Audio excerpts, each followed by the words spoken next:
The first warning sign wasn't the rusted lock or the jungle of weeds swallowing the driveway. It was the woman in a leopard print blouse standing on the porch like a queen guarding her throne. I had just bought a foreclosed cabin deep in Pine Hollow, a quiet mountain community where people supposedly kept to themselves. Clean deal. County auction. Paid in full. Deed in my name. Receipts printed and packed in my glove box. But there she stood, arms crossed, blocking the door like a bouncer at a club that didn't want me inside. "You lost?" she asked, eyebrow raised with instant attitude. "Nope," I said, stepping out of my truck and stretching. "Just got the keys. This place is mine now." She scoffed. "This cabin is part of our HOA.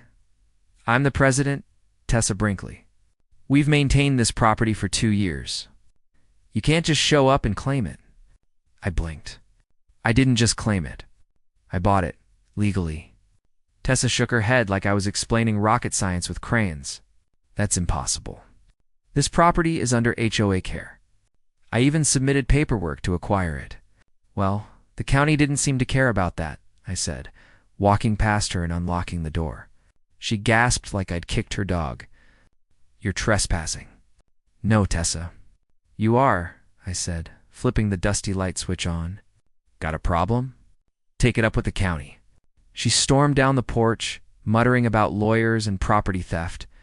I figured that was the end of it, but clearly I underestimated how unhinged a power-hungry HOA president could be. The next morning, I found a bright orange sticker plastered across my window. "Stop work order. Unauthorized occupancy." I was peeling it off when her voice cut through the air. "Just doing my duty," Tessa called, standing on the sidewalk with that same hostile stance. "You're not allowed to occupy this dwelling until the HOA approves it." I laughed. "I don't need your approval. I own it."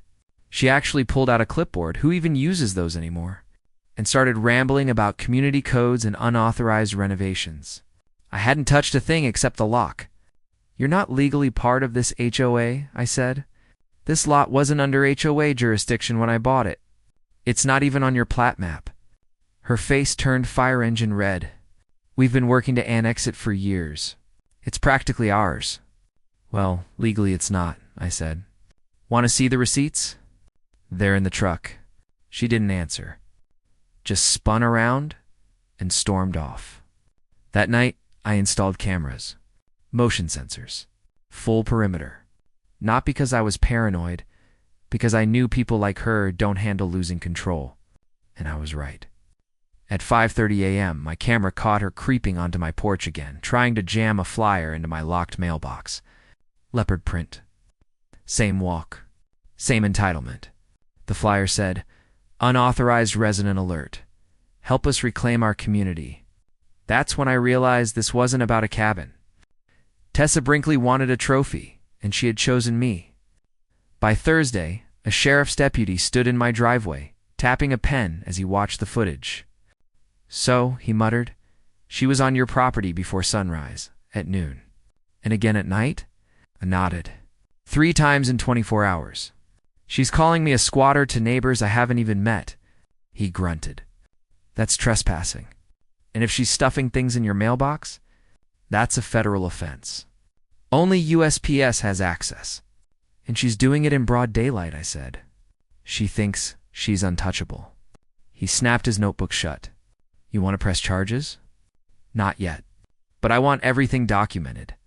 I've got a feeling we're just getting started." He pointed at my cameras.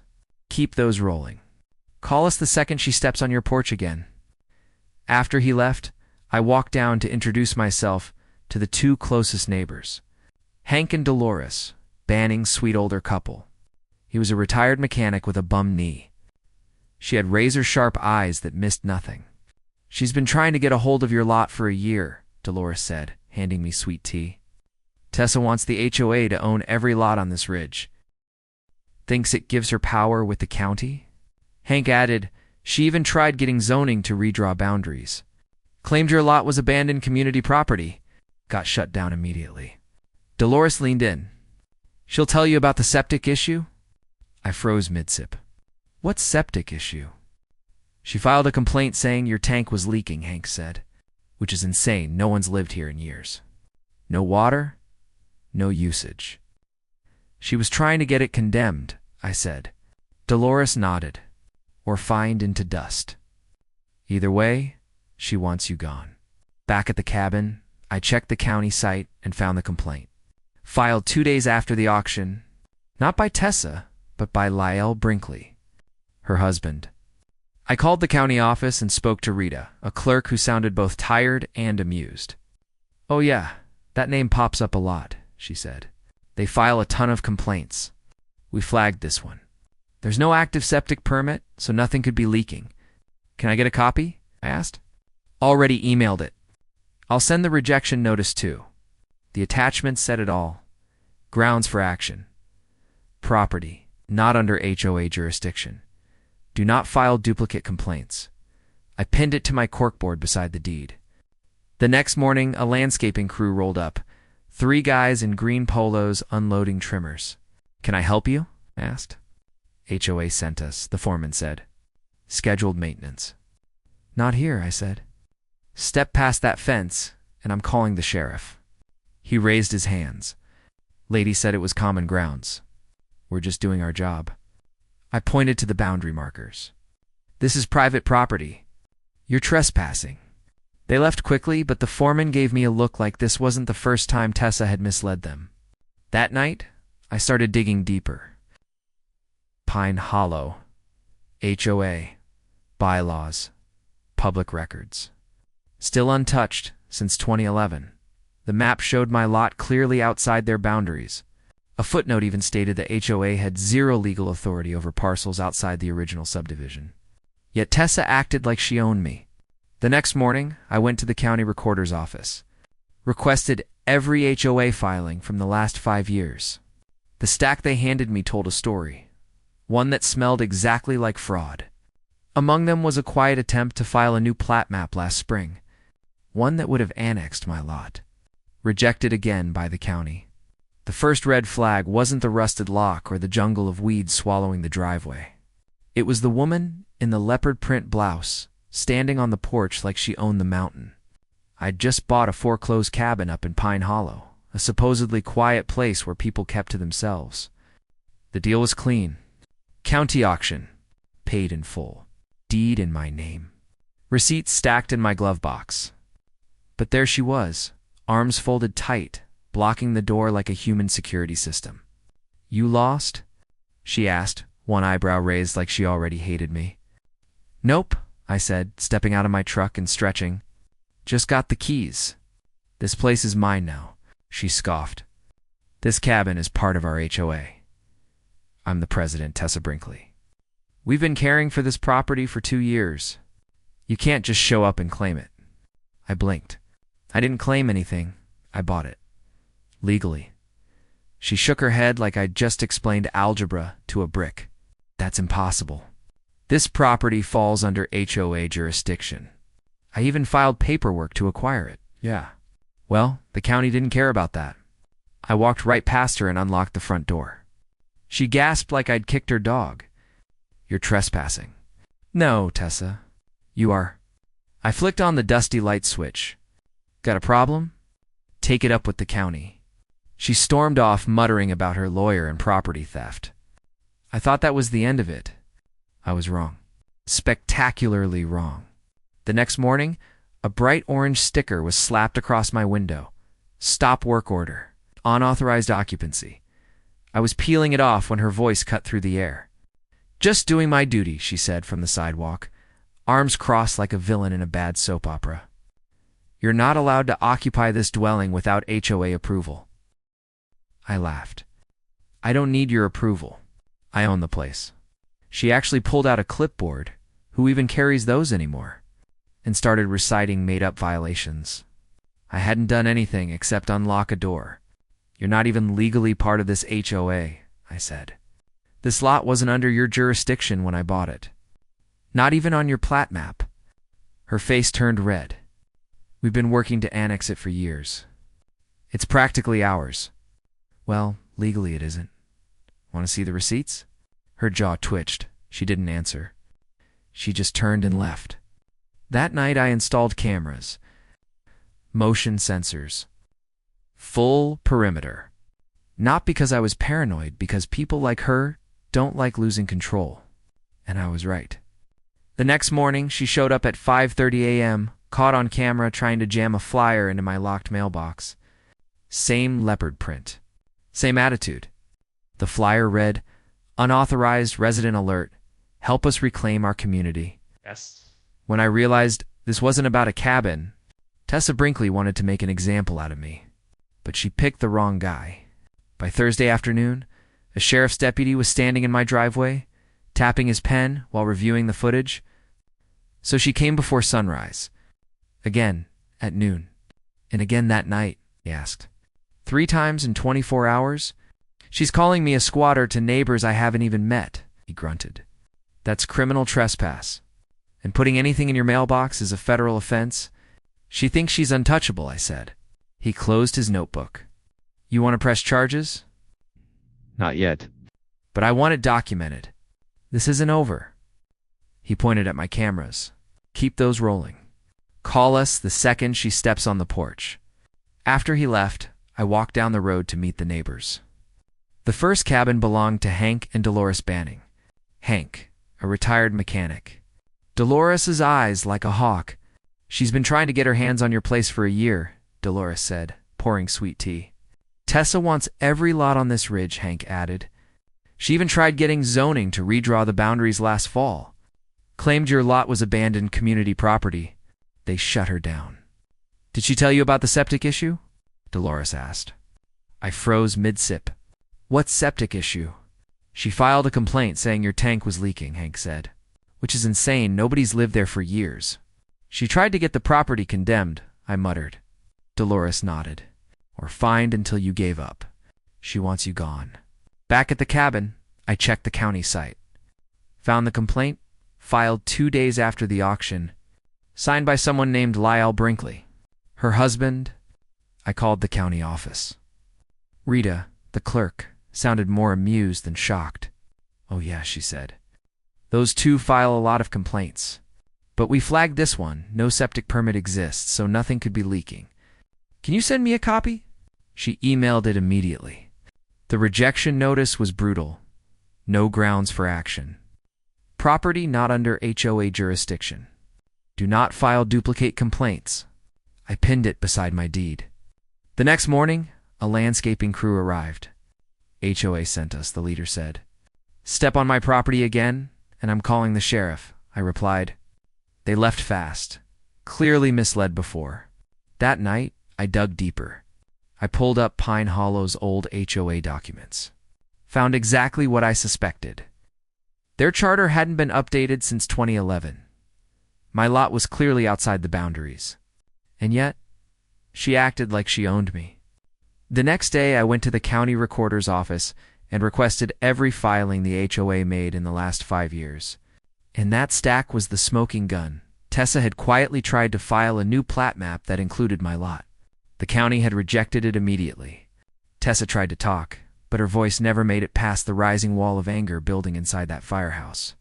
Dozens of fed-up neighbors spoke over her, voices that had been quiet for years suddenly refusing to stay that way.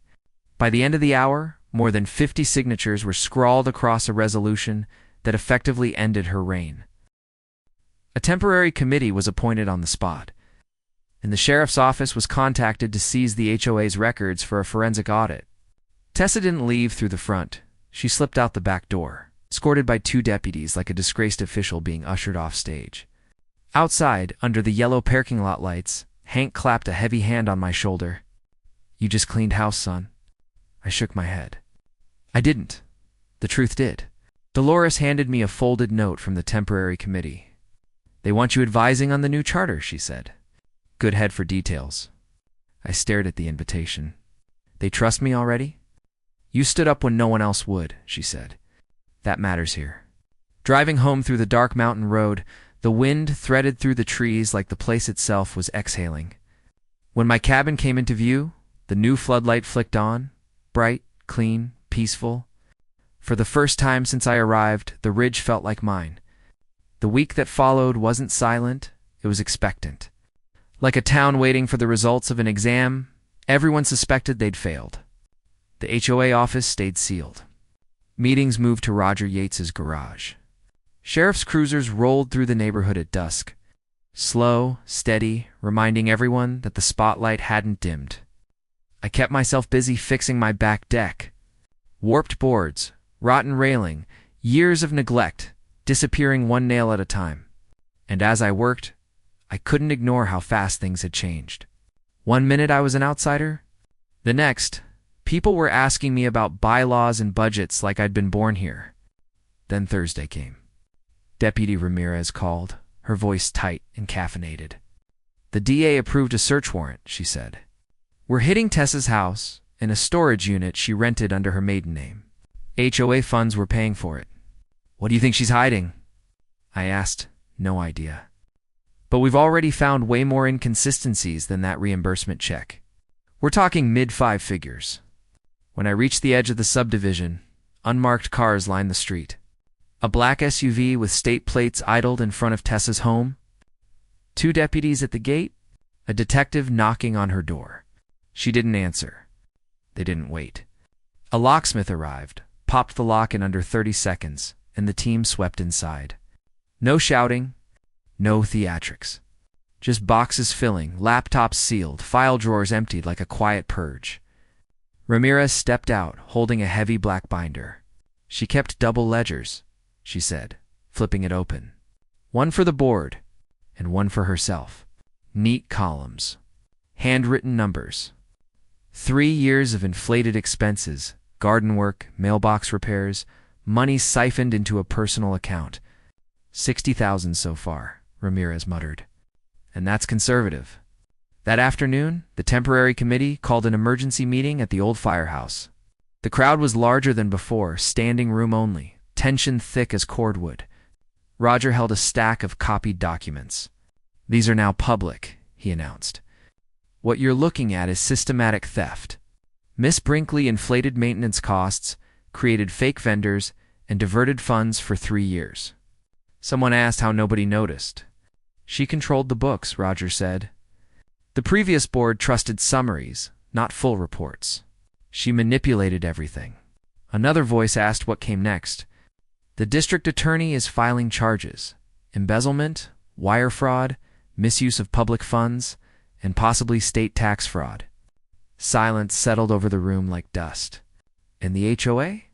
Someone asked. We're dissolving it, Roger replied. Effective immediately.